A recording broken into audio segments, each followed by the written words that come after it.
여러분 안녕하십니까? 자, 이번 시간에는요 우리 공공재에 대해서 보고 있죠. 3절 린달의 자발적 교환 모형 한번 살펴보도록 하겠습니다. 자, 우선 학자 이름은 린달이고요. 린달이 봤을 때 이제 공공재 우리가 지난번에 보긴 했었어요. 사람들이 자신의 편익을 수직으로 합해가지고 공공재에 대한 편익의 합, 그게 비용과 같을 때가 최적이라고 얘기했는데, 사람들이 착해. 그래서 자발적으로 자신의 진정한 선호를 표출하게 되면서 사람들이 교환하는 거야. 그런 모형에 대해서 한번 살펴보도록 하겠습니다.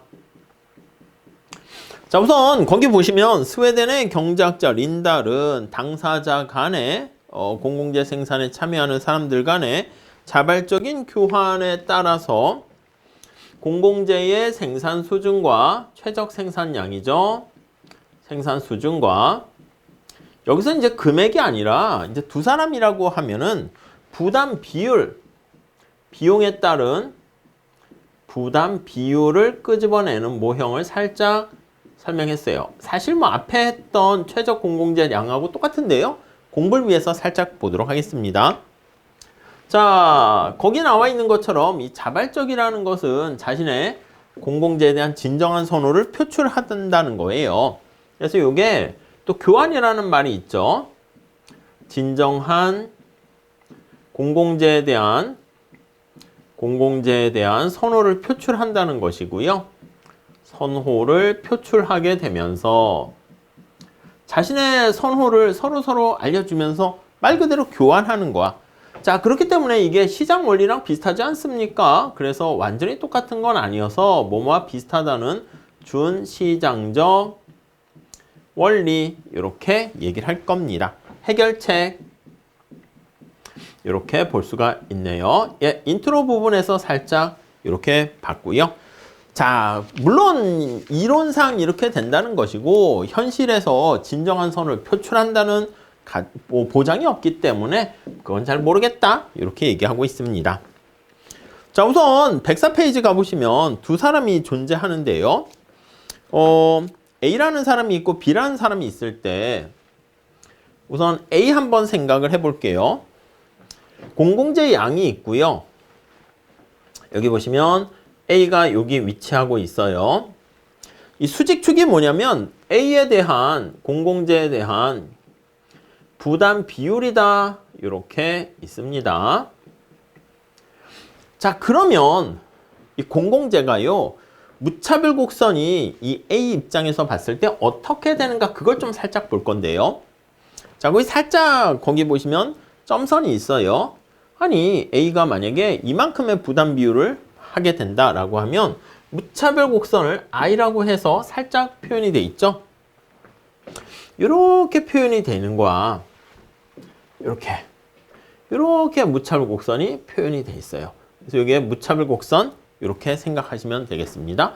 A의 무차별 곡선이죠. 이렇게. 여러분, 무차별 곡선이 왜 이렇게 됐는가가요. 우선 오른쪽에 105페이지에 보면 각주 11번에 나와 있는데, 여러분 공공재 생각해 볼게요. 부담 비율은 무차별 곡선 입장에서 쓰레기죠. 자, 여기서 살짝 보시면 부담이야, 부담. 이거는 비재화가 됩니다. 근데 공공재가 양이 여기 최적 선택점까지 가기 전까지는 공공재가 더 부족해. 그래서 공공재는 재화라고 할게요. 굿즈야. 근데 부담한다는 건 이거 부담 비율이니까 배지야, 배드제입니다. 그럼 무차별 곡선이 어떻게 됩니까? 이렇게 생겼지. 이렇게 생깁니다. 이런 식으로, 이런 식으로, 이런 식으로. 이해 가세요? 자, 효용의 증가 방향은 어떻게 돼요? 부담은 작을수록 좋고요. 이게 세금 내는 거니까. 공공재는 많을수록 좋으니까 이렇게 됩니다. 그쵸?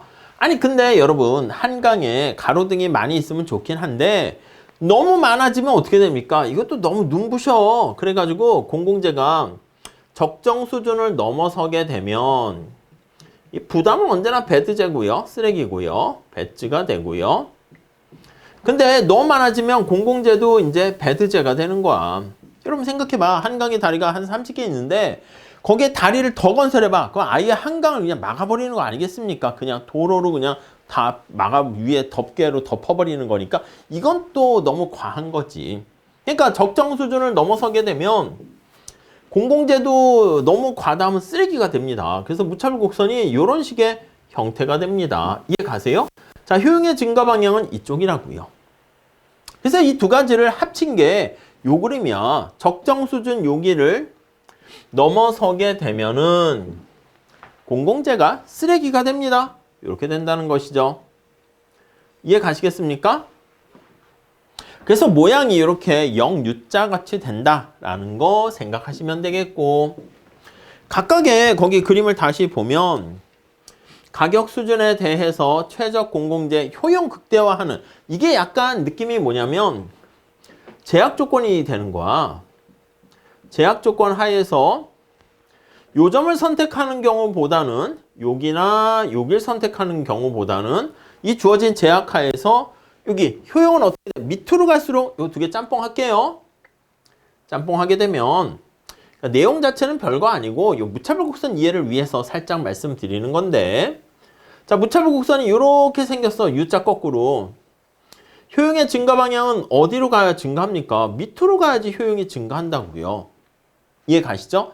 자, 그러니까 이 하얀 색깔보다는 여기 나와 있는 요 점이 효용 극대화가 됩니다. 따로 표시는 안 해놨네요. 마찬가지로 이렇게 K0라는 제약 조건 하에서 효용 극대화는 Z0가 되고요. 만약에 K1이라는 부담 비율이 더 커졌을 때는요, 이 A라는 사람 입장에서 효용 극대화 선택은요, 여기가 되는 거야. 이렇게. 그래서 이렇게 가상적으로 표현했습니다.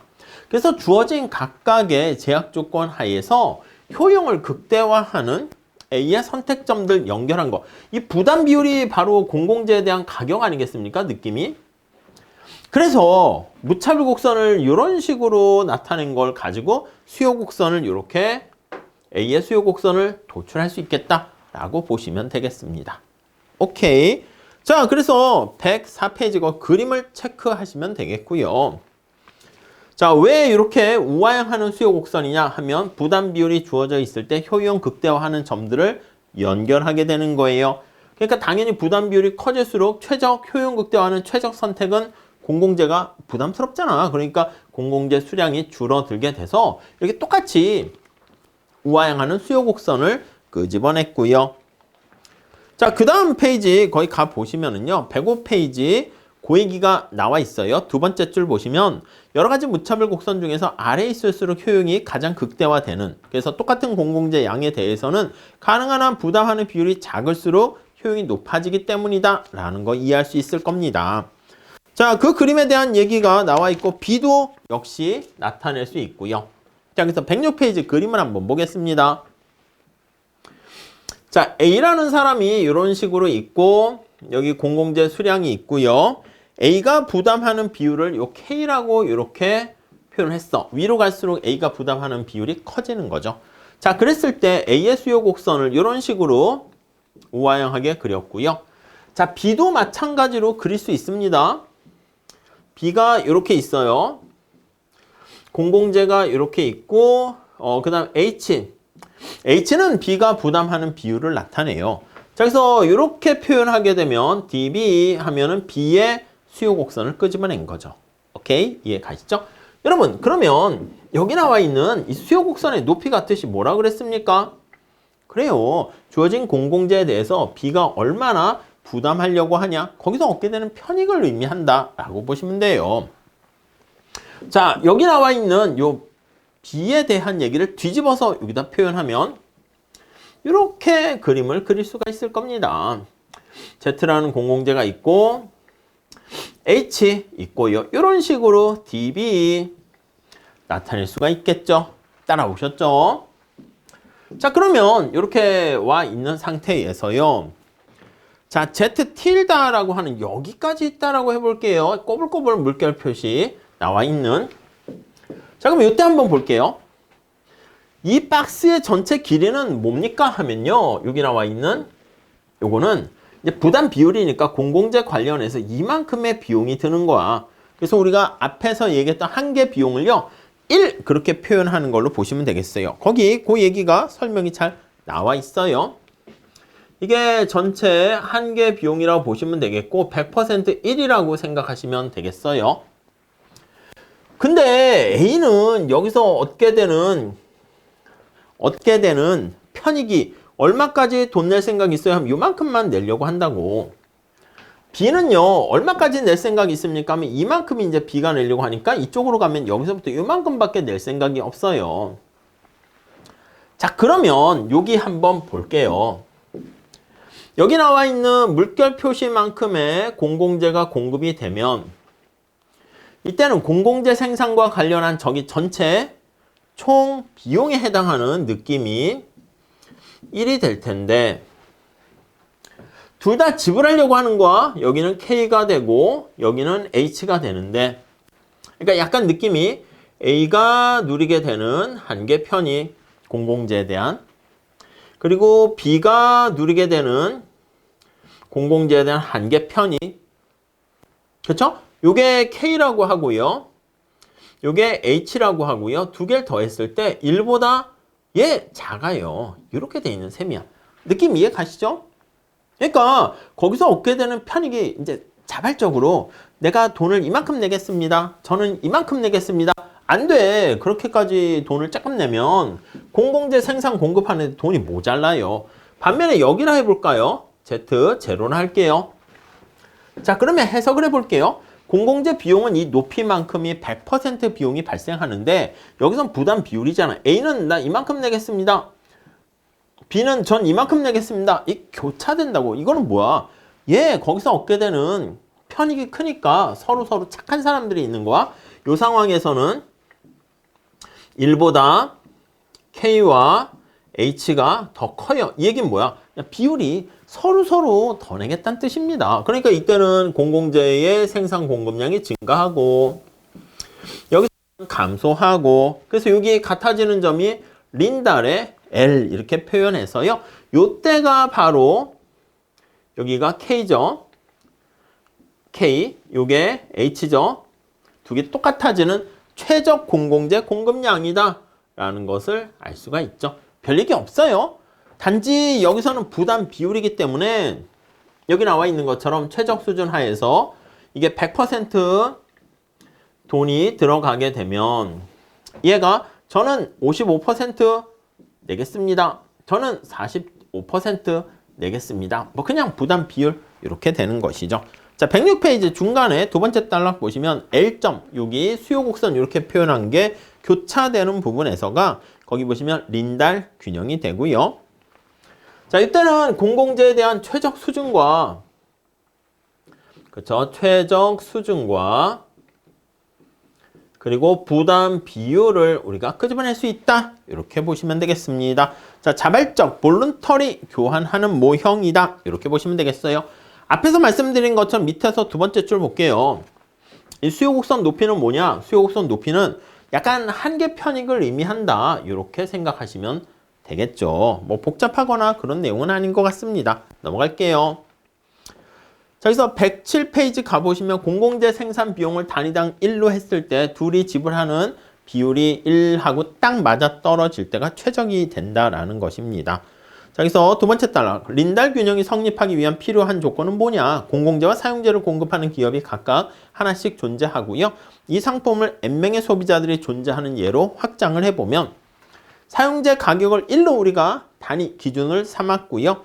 자, 소비자 I가 공공재에 대해서 지불하는 가격을 PI 그리고 공공재를 생산하는 기업이 공공재 공급에 따른 대가로 받는 가격 소비자들이 다 냅니다. 그 가격을 다 합한 걸 P 이렇게 표현하게 되면 자, 첫 번째 소비자, 두 번째 소비자 이렇게 각각의 소비자의 이 지불하려는 가격 이게 바로 MRS 아니겠습니까? 그래서 MRS I 이렇게 할 수 있고요.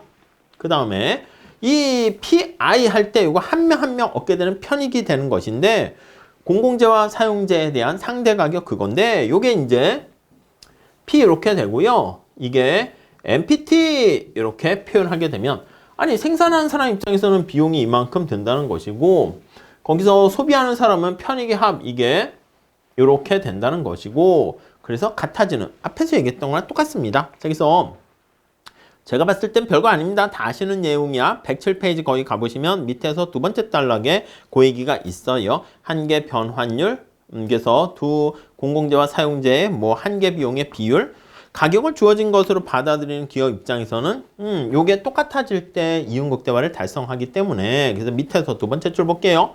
각각의 소비자들이 지불하려는 비율이긴 하지만 다 더하게 되면 P 요거랑 같아지게 된다라는 거 알 수가 있겠죠.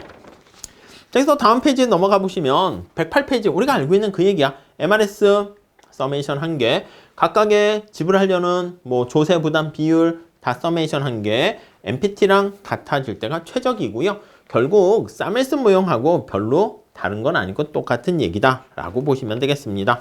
자, 근데 앞서 말씀드린 것처럼 이 린단의 모형은 진정한 공공재에 대한 선호를 자발적으로 드러낸다라는 게 전제로 깔려 있어요. 그래서 요게 이제 자발적으로 드러난다. 착한 사람들이 모여 있다. 요게 아니라고 하면은 당연히 역시 현실에서 적용하기 쉽지 않다. 고연 얘기가 밑에서 두 번째 줄, 세 번째 줄 나와 있습니다. 만약에 사람들이 공공재와 관련한 비용 부담을 밑에서 세 번째 줄 보세요. 108페이지. 공공재와 관련한 비용 부담을 줄이려고 자신의 선호를 거짓으로 낮춰서 표출하려고 한다 그러면 공공재 생산 수준은 효율적이지 못할 것이고요. 여러분, 착한 사람들이 모여있는 가운데 요거로 할까요? B가 공공재에 대한 이거 편익이 더 커진다고 할게. 그럼 어떻게 될까요? 이렇게 되겠지. 여기서부터 이렇게 위로 올라가 이쪽 뒤집은 거야. 그러니까 이렇게 되니까 L점에서 H점으로 가게 되면 A는 부담 비율이 작아지고 B의 부담 비율은 커지고 뭐 그런 것까지 우리가 얘기할 수 있겠죠. 전체 공공재 양도 증가한다. 거기까지 볼 수 있겠습니다. 아시겠죠? 자, 이렇게 하시고요. 다음 시간에 무임승차 문제 같이 또 공부해 보도록 할게요. 감사합니다.